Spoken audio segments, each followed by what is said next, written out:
기도하겠습니다. 하나님, 오늘 주의 전에 나온 사랑하는 성도 한 명 한 명을 기억하셔서 하나님의 품 안에 거하는 은혜의 시간, 복된 시간 되게 하여 주시옵소서. 이제 말씀을 듣습니다.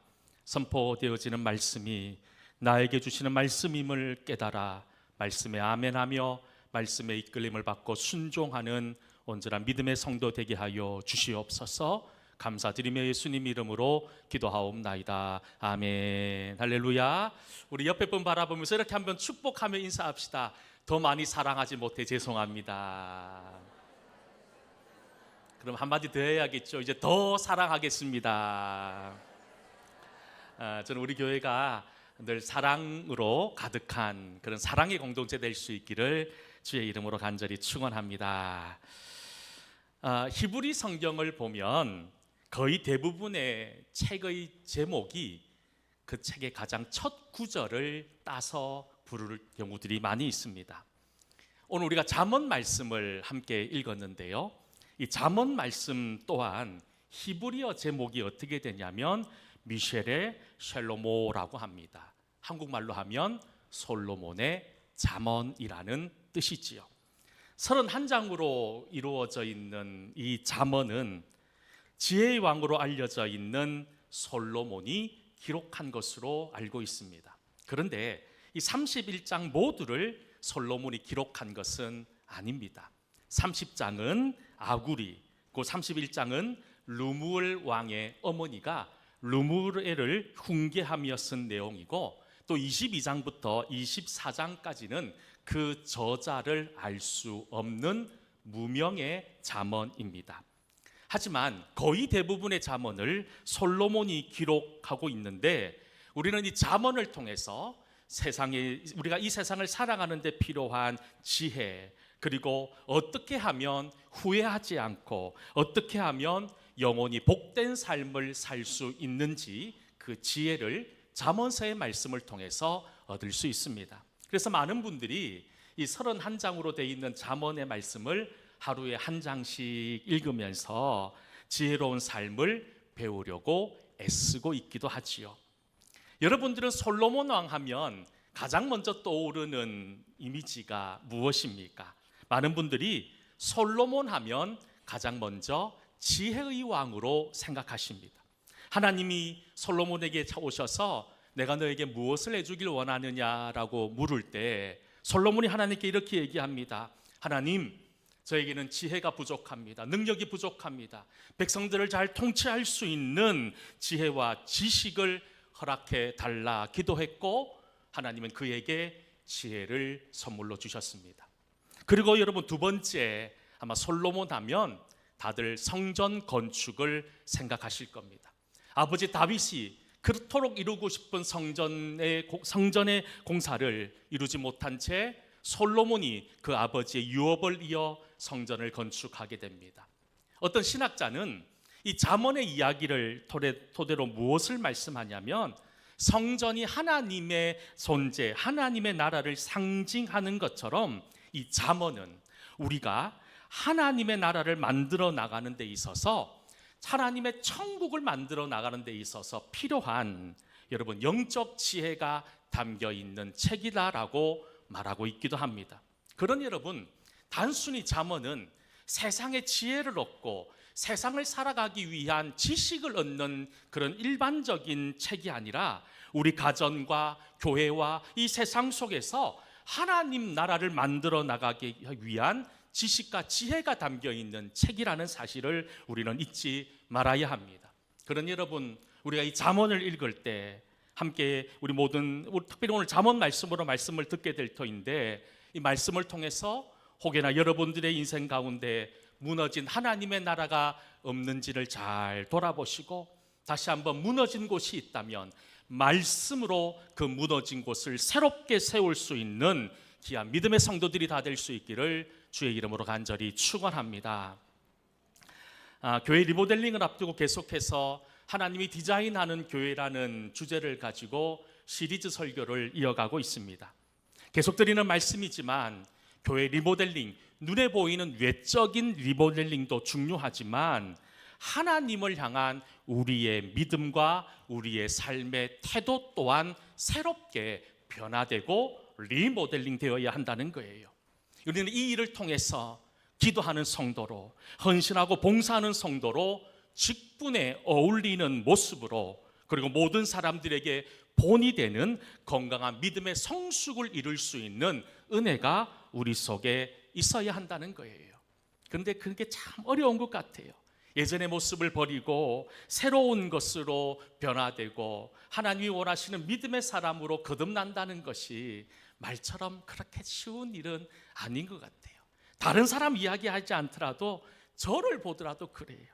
기분에 따라서, 감정에 따라서 시시때때로 변하고 바뀝니다. 모든 것이 내 생각대로 되어야 되고 내 고집대로 되지 않으면 원망하고 불평할 때가 넘쳐나더라는 거예요. 그래서 저는 매일 새벽마다 주님 앞에 기도합니다. 하나님, 저에게 남아있는 성숙하지 못한 모습들, 하나님이 기뻐하지 않는 모습들, 나밖에 모르는 이기적인 모습들, 내 욕심대로, 내 고집대로 살려고 하는 이기적인 이 부족한 모습들이 교회 리모델링 되어지는 과정 속에서 변화되고 새로워지는 은혜를 누리게 해달라고 그렇게 기도하고 있습니다.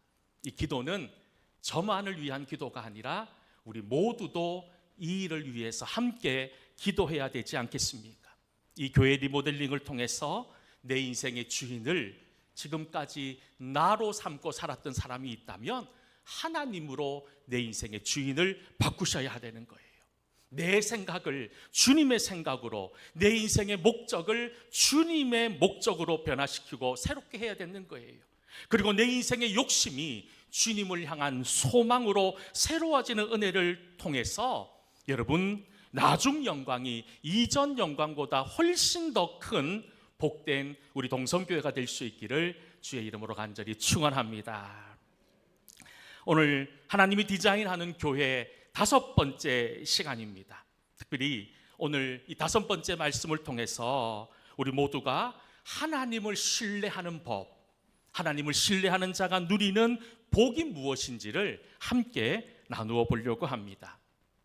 비행기 조종사들의 이야기를 들어보면 그 조종사가 되기 위한 시간, 그 라이센스를 따기까지의 시간과 과정이 상상을 초월한다고 합니다. 돈도 많이 들어가고요, 힘도 많이 들어가는 여러 번의 과정을 겪으면서 만약에 그 과정을 통과하지 못하면 떨어져 나가야 되는 그런 힘들고 어려운 것이 비행기 조종사가 되는 과정이라고 합니다. 조종사가 되기 위해서는 다양한 훈련들을 합니다. 특별히 다양한 환경 속에서 언제 어떻게 일어날 줄 모르는 비상 상황에 대처하는 훈련들을 끊임없이 하게 되지요. 흔히 우리가 얘기하는 바퀴, 전문 용어로는 랜딩 기어라고 하는데, 비행기가 착륙하는데 랜딩 기어, 바퀴가 내려오지 않았을 때 어떻게 하면 좋은지, 날아가는 비행기의 엔진이 한쪽이 멈춰버리고 고장이 나면 어떻게 해야 되는지, 여러분, 갑자기 바람이 불어서 기체가 흔들리고 비행기가 거꾸로 처박히는 상황 가운데 어떻게 대처해야 되는지 수많은 상황들을 고려해 가면서 여러분, 그것들에 맞는 훈련들을 한다고 합니다. 특별히 훈련 중에 하는 재미난 것이 하나 있다고 합니다. 비행기를 조종하면서 안경을 씁니다. 어떤 안경을 쓰냐면 앞이 보이지 않는 특수하게 제작된 안경을 쓰고 비행을 한다는 거예요. 이 안경을 쓰면 비행기 밖의 상황을 볼 수가 없어요. 그저 볼 수 있는 것이 비행기 앞에, 조종사 앞에 있는 계기판과 그리고 라디오를 통해서 들어오는 관제탑의 이야기입니다. 그렇게 여러분, 앞이 제대로 보이지 않는 안경을 끼고 훈련하는 방법은 비행을 하다가 갑자기 구름이나 짙은 안개로 말미암아서 앞을 보지 못하는 상황이 생겼을 때에 눈앞에 보이는 계기판을 바라보고 또 귀로 들어오는 관제탑의 그 이야기를 들어가면서 안전하게 비행하는 법을 가르치고 훈련하기 위해서 그렇게 한다는 겁니다. 만일 조종사가 앞이 보이지 않는 상황 가운데서 거저 자기가 가지고 있는 경험을 가지고 여러분 비행하면 어떻게 될까요? 100% 비행기는 추락하고 말 것입니다. 우리도 살다 보면 한 치 앞도 내다볼 수 없는 짙은 안개와 구름 앞에 서 있을 때가 얼마나 많이 있습니까? 내가 가는 길이 어떤 길인지 보이지가 않아요. 혼란스럽습니다. 정말로 한 치 앞도 보이지 않는 그 상황 가운데 여러분들은 그럴 때마다 어떻게 반응하시고 어떤 모습으로 살아갑니까? 우리 성도는 여러분 어떻게 살아가야 될까요? 특별히 이사야 55장 8절과 9절 말씀에 보면 이렇게 한 치 앞도 보이지 않는 절망적인 순간에 우리 성도가 해야 될 성도의 믿음의 모습이 무엇인지를 이렇게 말씀하고 있습니다. 우리 8절 9절 말씀을 함께 읽어보도록 하겠습니다. 이는 내 생각이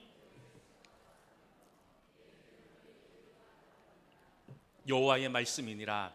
이는 하늘이 땅보다 높음 같이 내 길은 너희의 길보다 높으며 내 생각은 너희의 생각보다 높음이니이다. 할렐루야.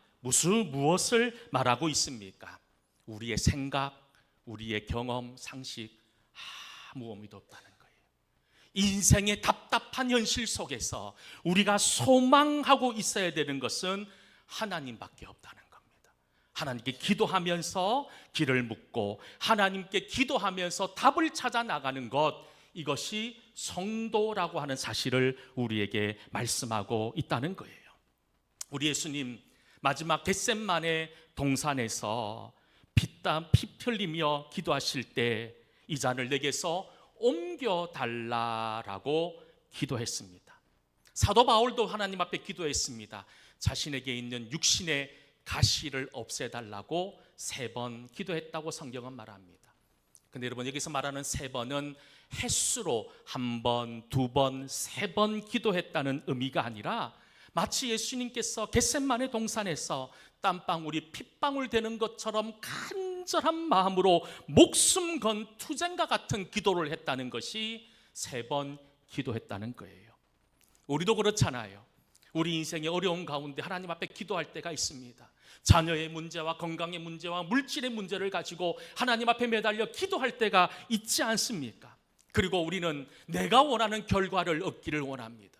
하나님 뜻대로가 아니라 내가 원하는 결과를 얻을 때 우리는 기뻐합니다. 하나님이 살아계시다고 생각합니다. 그런데 반대로 내가 원하는 것이 아니라 내가 원하는 방향이 아니라 엉뚱한 방향으로 응답하시는 하나님 때문에 시험 들 때도 있어 본 적 있지 않으십니까? 우리 예수님 십자가 앞에서 주님 앞에 기도했지 않습니까? 이 잔을 내게서 떠나가게 하여 주시옵소서. 그런데 우리 예수님의 기도는 자신의 뜻을 구하는 기도가 아니었습니다. 하나님의 뜻 앞에 순종하겠다는 기도였지요. 누가복음 22장 42절 말씀에 보면 우리 예수님 이렇게 기도하셨습니다. 이르시되 아버지여, 만일 아버지의 뜻이거늘 이 잔을 내게서 옮기시옵소서. 그러나 내 원대로 마시옵고 아버지 원대로 되기를 원하나이다 라고 기도했습니다. 예수님의 관심은 나에게 있었던 것이 아니라 하나님에게 있었다는 겁니다. 사도 바울 역시 육신의 가시를 없애달라고 3번 기도했지만 그 기도는 하나님을 향한 원망의 기도가 아니라 그 기도를 통해서 하나님을 신뢰하고자 하는 사도 바울의 마음이 그 속에 담겨져 있었다는 겁니다. 고린도후서 12장 9절 말씀에 보면 또 이렇게 성경은 우리에게 말씀합니다. 같이 한번 고린도후서 12장 9절 말씀을 읽어보도록 하겠습니다. 나에게 이르기를 내 은혜가 하신지라. 그러므로 도리어 크게 기뻐함으로 나의 여러 약한 것들에 대하여 자랑하리니 이는 그리스도의 능력이 내게 머물게 하려 함이라. 아멘. 바울이 지금 뭐라고 고백합니까? 그 은혜가 내게 족하다. 또 기도합니다. 오히려 나의 약한 것들을 자랑하고 나에게 있는 이 약한 것은 예수 그리스도의 능력을 나타내기 위한 하나님의 뜻이었다라는 사실을 깨닫게 되었다는 겁니다.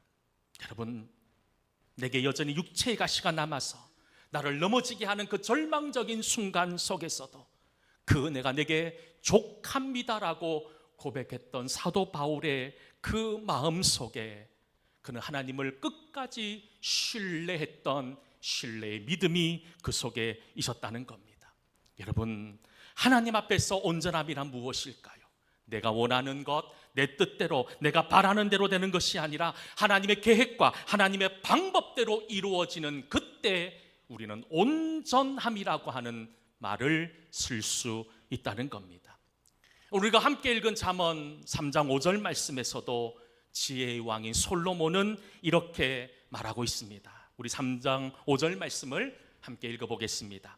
너는 마음을 다하여 여호와를 신뢰하고 내 명철을 의지하지 말라. 여러분, 솔로몬은 5절 말씀에서 우리가 의지해야 할 것과 우리가 정말 붙들어야 할 것과 절대로 의지하면 안 되는 것을 분명하게 말씀하고 있습니다.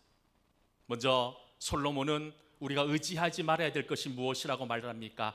너의 명철을 의지하지 말라는 겁니다. 그러면서 하나님의 명철을 의지하라고 말씀합니다. 여러분, 명철이라는 말은 무엇입니까? 사전에 찾아봤어요. 국어사전에 보니까 명철이란 총명하고 무엇에 대한 이해심이 많은 상태를 총명한 상태라고, 명철의 단어라고 이야기합니다.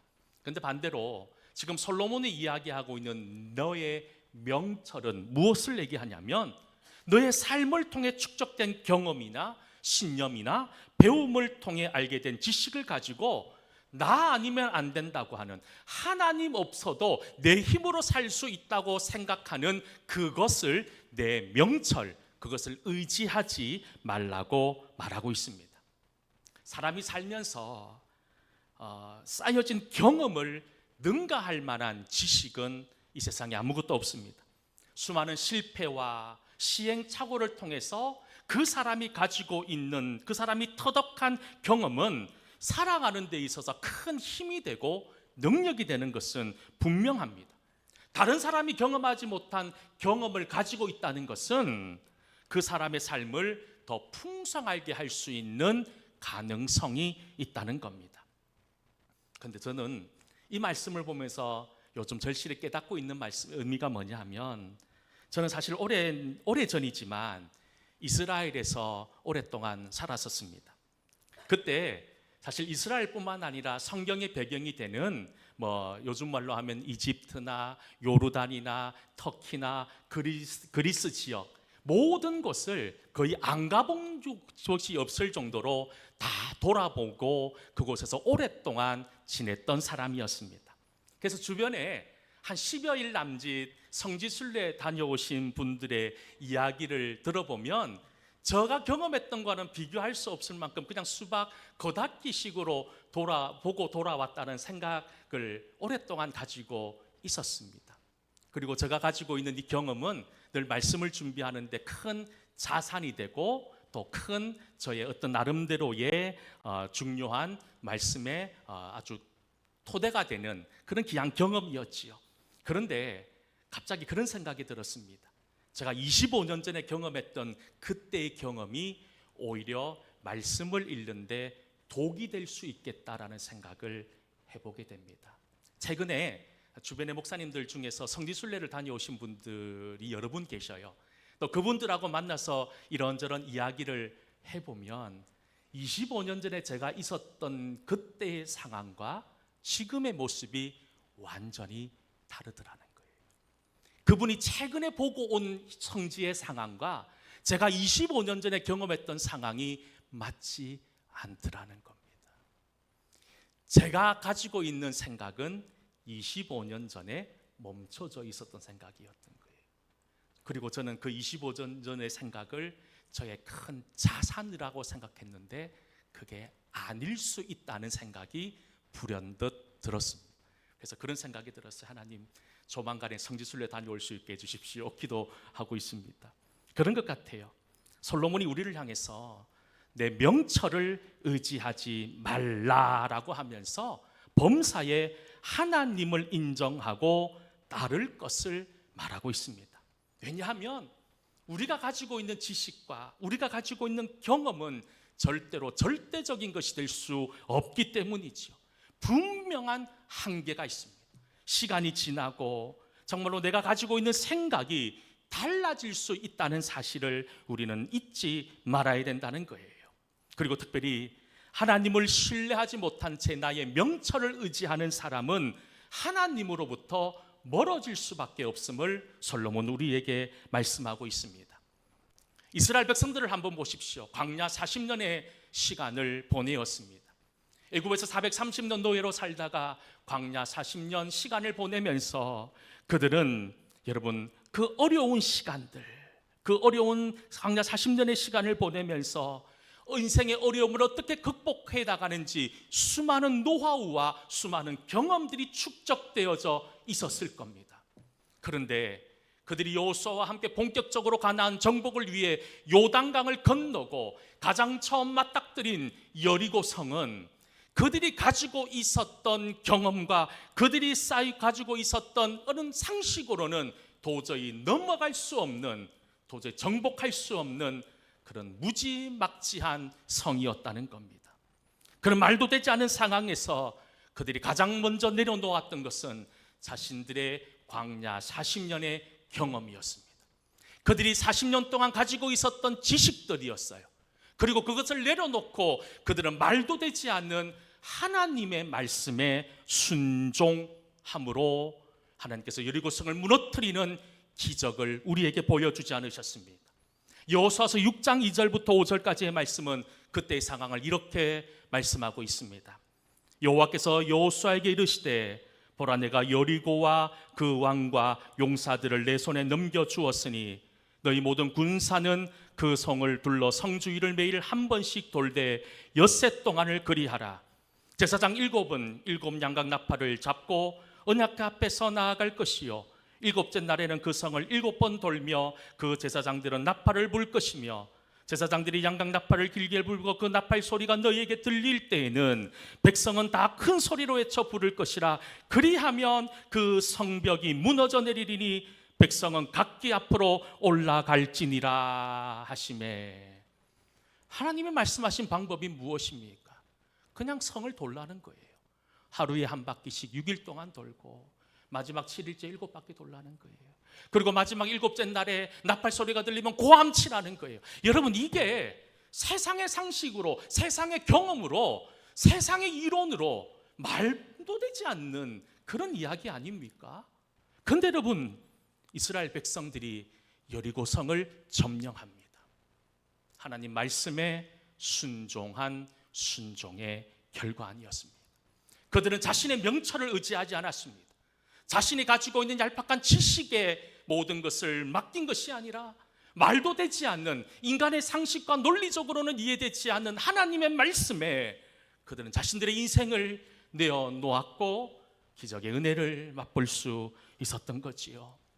사랑하는 우리 동성교회 성도 여러분, 여러분들 기적의 사람들이 되기를 원하십니까? 그렇다면 나를 죽이셔야 돼요. 나를 죽이셔야 돼요.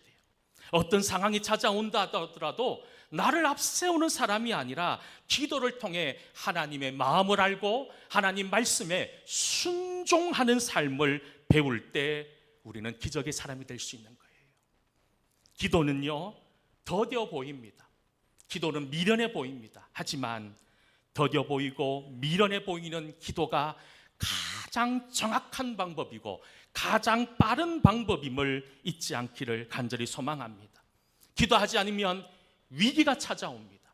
하지만 기도하면 위기가 기회로 기쁨으로 변하는 은혜를 맛볼 수 있게 된다는 거예요. 오늘 말씀을 보면 솔로몬은 우리를 향해서 내 명철을 의지하지 말라는 말씀만 하는 것이 아니라 그 말씀과 함께 하나님을 신뢰하고 범사의 그를 인정하라는 말씀도 함께 주시고 있습니다. 오늘 본문 5절 그리고 6절 말씀입니다. 같이 한번 5절 6절 말씀을 읽어보겠습니다. 너는 마음을 다하여 여호와를 신뢰하고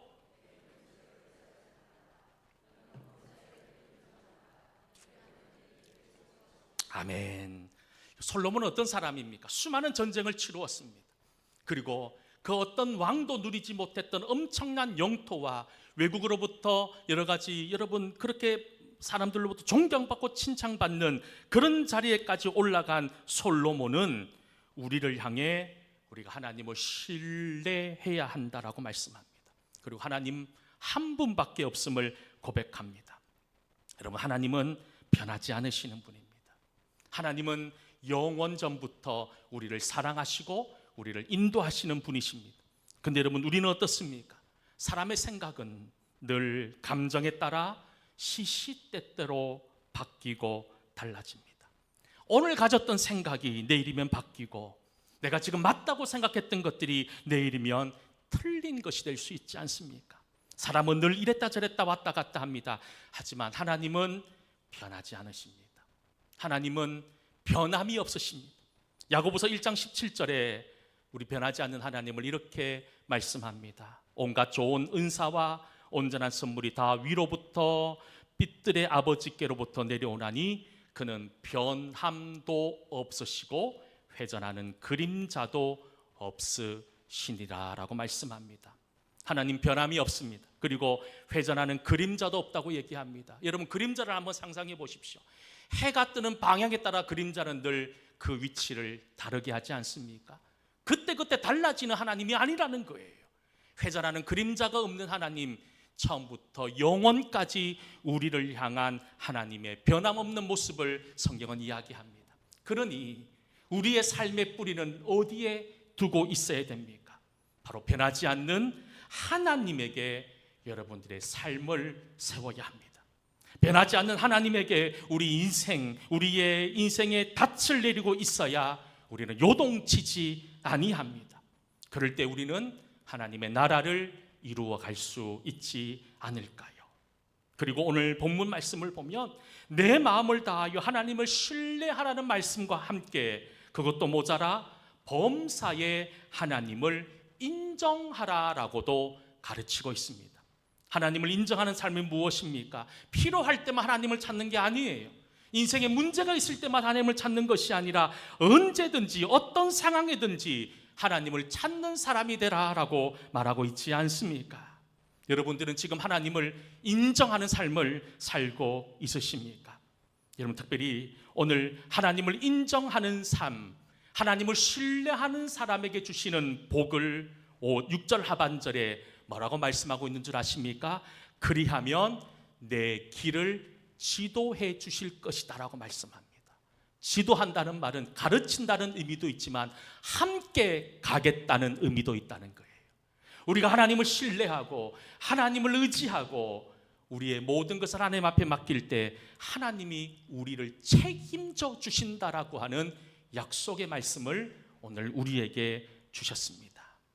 저는 우리 동성교회 모든 여러분들이 내 힘으로, 내 경험으로, 내 재력으로, 내 능력으로 살아가는 사람들이 아니라 어떤 상황, 어떤 형편 속에 놓이더라도 하나님을 소망하며 하나님을 신뢰하며 믿음으로 살아가는 그런 귀한 믿음의 성도들 모두 다 될 수 있기를 주의 이름으로 간절히 축원합니다. 우리 함께 찬양 드렸으면 좋겠습니다. 내가 주